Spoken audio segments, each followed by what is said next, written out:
Nos situamos en la nave ubicada en la calle Juan Sebastián Elcano, en Sevilla, que actualmente está dedicada en su parte inferior al Museo de Carruajes y en su parte superior al Instituto Hispano-Cubano. La nave es propiedad de la Fundación González Abreu, la cual es una sede privada del Instituto Hispano-Cubano de carácter benéfico docente creada en 1928 por el en su momento dueño y fundador del Instituto Hispano-Cubano, don Rafael González Abreu. Esta fundación se subvenciona a sí misma poniendo en alquiler la parte inferior de la nave, actualmente el Museo de Carruajes. Este edificio no siempre ha sido lo que conocemos hoy en día, ni se construyó específicamente para ello. Entonces, ¿cuál ha sido la historia de este antes de ser lo que hoy en día es? La historia de este enclave se remonta al año 1526, cuando se levanta una ermita en honor a la Virgen de los Remedios, que en 1632 tuvo que volver a edificarse, creándose así el conocido Convento de los Remedios. En la centuria siguiente y entre los años 1928 y 1929 se llevan a cabo las obras de adaptación del convento a un nuevo uso, como sede del Instituto Hispano-Cubano de Cultura, y más tarde como Museo de Carruajes en su planta baja en 1999. Este suceso de adaptación eclesiástica no solo ocurre con el Instituto Hispano-Cubano, sino con muchas iglesias y conventos de Sevilla, que quedan sin actividad religiosa convencional y se reutilizan con otros fines. Ejemplos de esto encontramos el monasterio de Santa María de las Cuevas, también conocido como Monasterio de la Cartuja, situado en la calle Américo Vespucio Nuevas, desde 1997 es sede del Centro Andaluz de Arte Contemporáneo y del Rectorado de la Universidad Internacional de Andalucía. La Casa Grande del Carmen fue fundada en 1358 y está situada en la calle Baños. En 1990 fue adquirida por la Junta de Andalucía y en 2002 pasó a ser utilizada como Conservatorio Superior de Música y Escuela Superior de Arte Dramático. El convento de Santa Clara de Sevilla, también conocido como Real Monasterio de Santa Clara, es un edificio ubicado en la calle de Santa Clara. En la actualidad es utilizado con fines culturales por el Ayuntamiento de Sevilla, aunque hasta el siglo XX estuvo destinado al culto católico, constituyendo sus dependencias un convento de religiosas clarisas de clausura. El monasterio de San Jerónimo de Buenavista se encuentra en el barrio de San Jerónimo y fue fundado en 1414. Entre 1835 y 1843 el edificio se destinó a Lazareto, lugar de tratamiento médico de enfermos. A mediados del siglo XIX era el cementerio de los ingleses y hasta 1995 residencia particular. Tras esto ha sido auditorio de conciertos y hoy se alberga un centro cívico, para lo que ha sido reconstruido en profundidad. 600 años de historia la de este monasterio jerónimo que fue también residencia real, imprenta de Indias, fábrica de vidrio y cebadero de ganado. El convento de Montesión se encontraba en la calle San Miguel. Fue fundado en el siglo XVI como sede de la Orden de Predicadores Dominicos y se mantuvo como tal durante 2 siglos, hasta 1808, y fue desamortizado en 1835. Con el derribo del convento de Dueñas se convirtió en residencia temporal de las hermanas, poniendo el punto final a su función religiosa. En la actualidad se conserva como templo la capilla de Montesión, de la hermandad del mismo nombre, y desde 1927 es la sede del Colegio Notarial de Andalucía, concretamente en su sección de archivo de protocolos. El convento de la Merced, Calzada de la Asunción, estaba situado en la calle Bailén y fue fundado en el siglo VIII. En 1841 se convirtió en el Museo de Pinturas, principalmente las que llegaban de los distintos espacios monacales desamortizados. El edificio donde estuvo es hoy el Museo de Bellas Artes de Sevilla.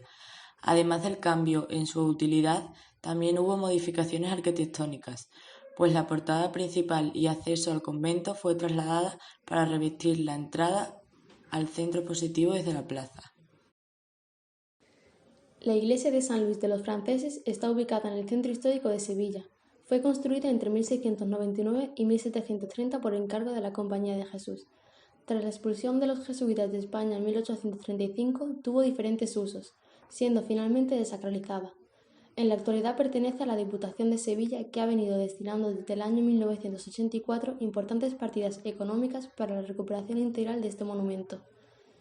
Después de una restauración, el 6 de septiembre de 2016 se inauguraron tanto las obras de rehabilitación como la nueva iluminación, dando así de nuevo la posibilidad de ser visitada por el público en general. Las adaptaciones eclesiásticas son bastantes, pero la diferencia se halla en el tipo de proceso de adaptación de cada uno. En el convento de los Remedios nos encontramos con un rico y extenso proceso. Dichos procesos de reformas y adaptaciones comienzan en el año 1573, cuando debido a las constantes inundaciones provocadas por la crecida del río Guadalquivir se declara en ruina la edificación, lo que lleva a decidir volver a edificar el convento, pero más alejado del margen del río. Esta adaptación pasa por varias fases. La primera de ellas comienza en 1926, con unas obras que se hicieron con el fin de picar y enlucir parte de la fachada del edificio, llevadas a cabo bajo la dirección del arquitecto Juan de Talavera. En 1928 el edificio se remodela y adquiere su actual configuración. Juan Talavera lo transforma para la sede de la Fundación Privada del Instituto Hispano-Cubano. Para ello realiza una obra en la que la nave queda reducida tras crear un entarimado forjado de madera. Esta obra da lugar a la separación de las dos plantas actuales, instalando en la parte superior del entarimado una biblioteca y una sala de lectura. Actualmente se guarda un importante fondo de documentos americanos del siglo XIX, utilizado por numerosos estudiosos e investigadores. En la parte baja, ya que se levantó, como dijimos, una planta inexistente, se ubica el Museo de Carruajes, sede del Real Club de Enganches de Andalucía, con una exposición maravillosa de carruajes, cuyos espacios se ofrece para la celebración de eventos y acontecimientos. Ese mismo año, Rafael González Abreu y López Silvero, dueño entonces del Convento de los Remedios, y con el efecto de la exposición iberoamericana que iba a tener lugar, decidió practicar una inspección ocular de la calle Betis y la calle San Sebastián Elcano, con el fin de que hicieran honor al evento y a su edificio. A finales de 1928 se comprendió la absoluta necesidad de arreglar dichas calles y se hormigonaron. Igualmente, a finales de 1938, el ayuntamiento declaró en estado de ruina el muro medianero del edificio con las viviendas adosadas que daban a la calle Quemada. Este muro presentaba peligro por derrumbamiento. Así pues, Juan Talavera, el cual llevaba la reforma a cargo de don Rafael González Abreu, quiso desalojar las viviendas adosadas del edificio. No obtuvo resultado positivo con el desalojo, pero finalmente derribó y reconstruyó el muro. La última reforma que se realiza es ya en la actualidad, y ha consistido en la rehabilitación de las cubiertas, y es que la visión del antiguo convento desde el exterior llamaba notablemente la atención, ya que las cubiertas estaban completamente al aire junto al río, como ocurre con Notre Dame. La reforma consta de 5 fases. En las 3 primeras fases se acometieron intervenciones menores en las cubiertas de naves laterales interior y exterior, en los edificios anexos de las dependencias traseras, en fachadas exteriores y de patios interiores. Hace un año se concluyó la 4ª fase con la sustitución de la cubierta a 4 aguas situada en el crucero del convento. Para ello, explicó el arquitecto, hubo que montarla en el patio y subirla al completo sus 100 metros cuadrados con una grúa. Los trabajos se completaron con la colocación del valioso pináculo cerámico de 2 metros de altura, que también fue restaurado. La última fase y más importante de todas fue financiada por la Fundación González Abreu. Dicha fase se realiza a lo largo del verano de 2019 y consiste en el desmantelamiento de la cubierta por completo, de las instalaciones del nuevo armazón y las maderas, es decir, el remate del tejado de la nave principal, la cual se encontraba en bastante mal estado a raíz de las grietas cuya filtración estaban afectando a las bóvedas de la nave, así como a la madera que la formaba, que se encontraba inservible por culpa de los ataques de los insectos. Pues cabe recordar que algunas partes del edificio constan del siglo XVII.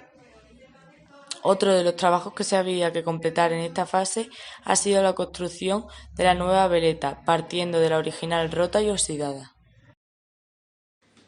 El arquitecto de la obra, José Antonio López, ha conseguido restaurar el inmueble respetando todas las trazas del convento.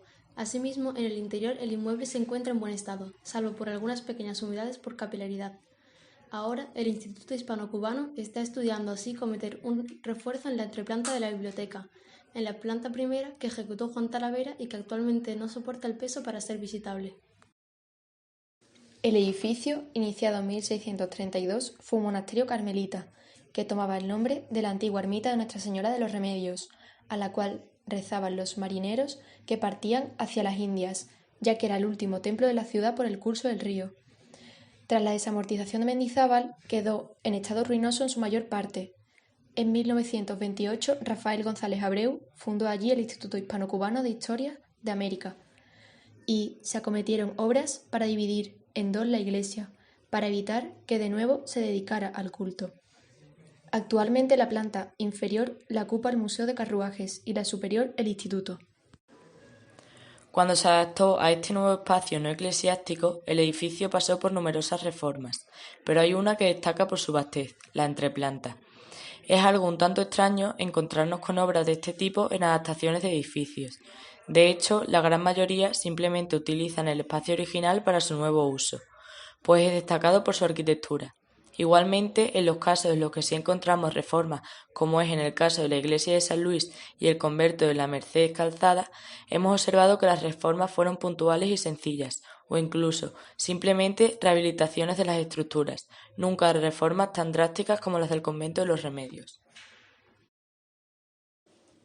Por otro lado, nos preguntamos si la funcionalidad de estos espacios para otras actividades es satisfactorio y si son aptos estos espacios para dichas actividades. Pues debido a la gran espacialidad y distribución de las iglesias, nos encontramos ante espacios muy versátiles, por lo que normalmente cuando adquieren un uso distinto, en su mayor medida cultural, el espacio se adapta al uso con mucha facilidad y su funcionalidad es totalmente correcta. En definitiva, muchos edificios construidos a lo largo de la historia no tienen una única funcionalidad ligada a su estructura, sino que pueden ser usados para otras actividades diferentes y adaptarse así a la sociedad del futuro.